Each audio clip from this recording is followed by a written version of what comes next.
Pero the last person you hated, pero ni-love nyo rin. Mention a name. Wow, maka-dare naman ako ng mention a name. Maka-mention a name naman. The last person you hated na ni-love nyo rin. Alora. Yung totoo ha, no lies, sabi ni Miss Chris. Ito na. Siguro, hindi naman sa sobrang hate, pero may ganun talagang dynamics yung mother tsaka daughter. Siyempre yung mama ko. So, magkaiba kami ng personality, kaya Okay. minsan nagkakainisan. Okay. Pero alam mo yung, by the end of the day, okay pa rin kayo. Kasi Okay. makakonsensya, mahal mo yung mama mo. So, Oo. dito lang siya, hi ma. O, taken na ang mommy ha, wala nang gagamit ng mommy. Kat, ikaw naman. Ako po, yung sarili ko. Oh, nice Kasi answer.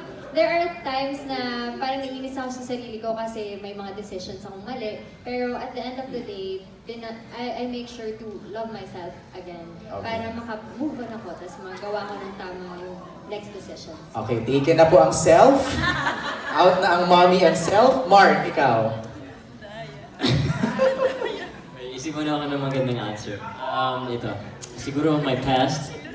Your past. Yeah. Is it a person? No, myself. But my past. Okay. My past self. And, siguro, kasi, I wish I could have done more on my Okay. past. Like, yung, kasi before I worked back in England, so minsan na-wish ko na iba yung path na tinake ko bago nag-open yung eyes ko. Yan. Before parang was awake. Okay. Mom, self, past. Okay na yan. Christine, ikaw, since ikaw ang sumulat nitong na to, itong kwento na to. Thank you na yung self. Yes. Ako po yung dad ko. Wow. Ano pa? Pa-parents, sinuubos. Wala nang lola at lola ha. Wala nang relatives. Last na yan. Ha? Go, Christine. Apa, yung dad ko po, maybe yun po yung reason kung bakit sa mga characters na sinusulat ko, mostly may something sa father. Because hindi ko po maiwasan hindi ko po maitago when writing. But then, maybe the reason why may hate, because, di ba, dahil love ko siya. Did you also write My Perfect You? Opo. Yun po yung last. May hugot din sa tatay doon no? Opo, di ba? Hindi ko Giselle. naiwasan na.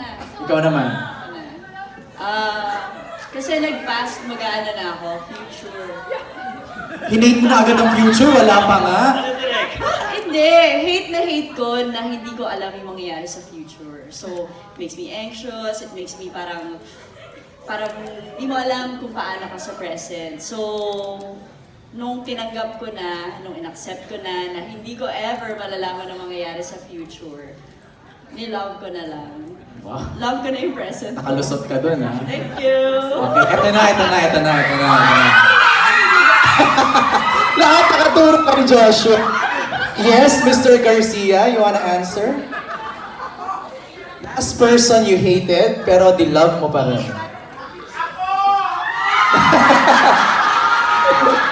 Oh wait, quiet. Let's hear Joshua. Hindi ako sarili ko. May self na... Yung kanya past, yung sa akin, yung sarili ko recently. Kasi So tulad ng- recently ang sagot. sabi niya kasi, tulad niya, may mga nagawang desisyon na mali. Okay. Pero,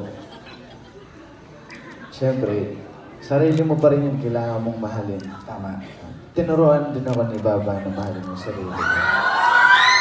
Kayo na ba?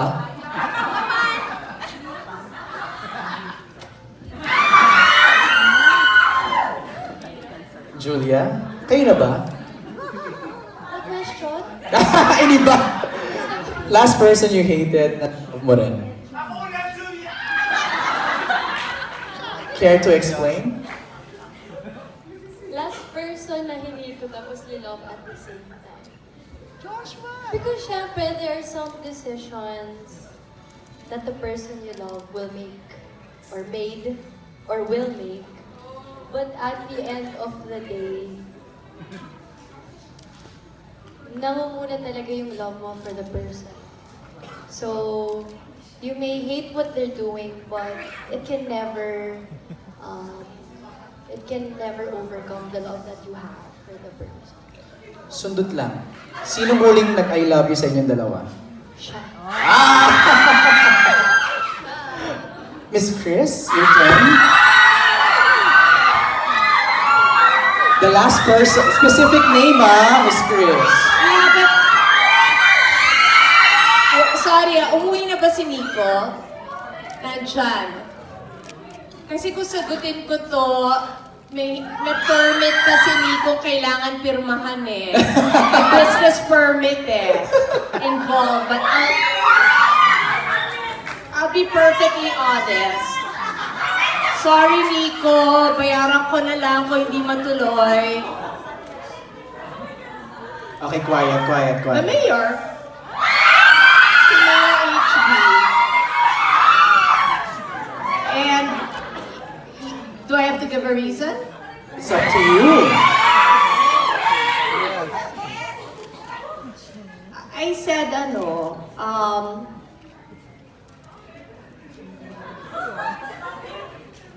nasabi ko na kaya kong i-give up ang pagiging Chris Aquino para sa iyo. And yet, kulang pa rin yan para sa iyo. Sabi ko, if the man who never says sorry, who is President Duterte, nagpaabot sa akin ng I'm sorry, bakit ikaw hindi ka nag-I'm sorry sa akin? Yet, And then he said to me, mag-usap tayo ng harapan. And I said, may nagre-react. Hindi, ang sinabi ko is that, para ano pa? No. Hindi. Siya nagsabing important ang closure, so kailangan na. Okay!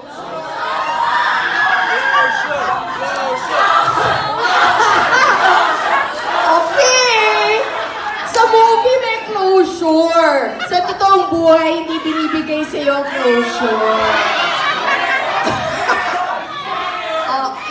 I don't know. Okay. And yun lang ang sinabi ko. Okay. Siguro, until now, may galit. okay. Okay, yun lang, siguro. And until now, siguro nagagalit kasi nga nagmahal. Yung sundot ko kay Jude, sinong huling nag-I love you?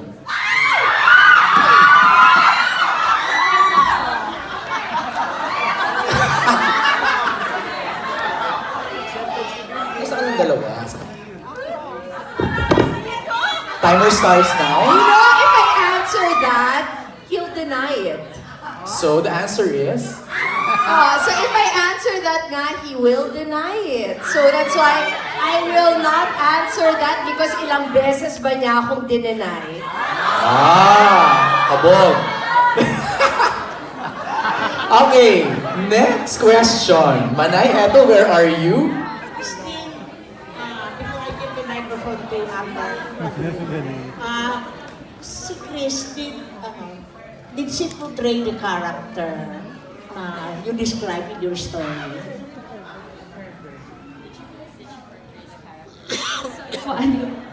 Yung palagay mo, nakita mo sa kanya yung character na create mo from her? Ang totoo po, sobrang challenging po talaga to write a character for Miss Chris Aquino. So, hindi lang naman po talaga ako ang nagsulat nito. Si Rona, si Miss Van, tsaka si Miss Carmi, even yung creative team po namin, Ella and Jancy,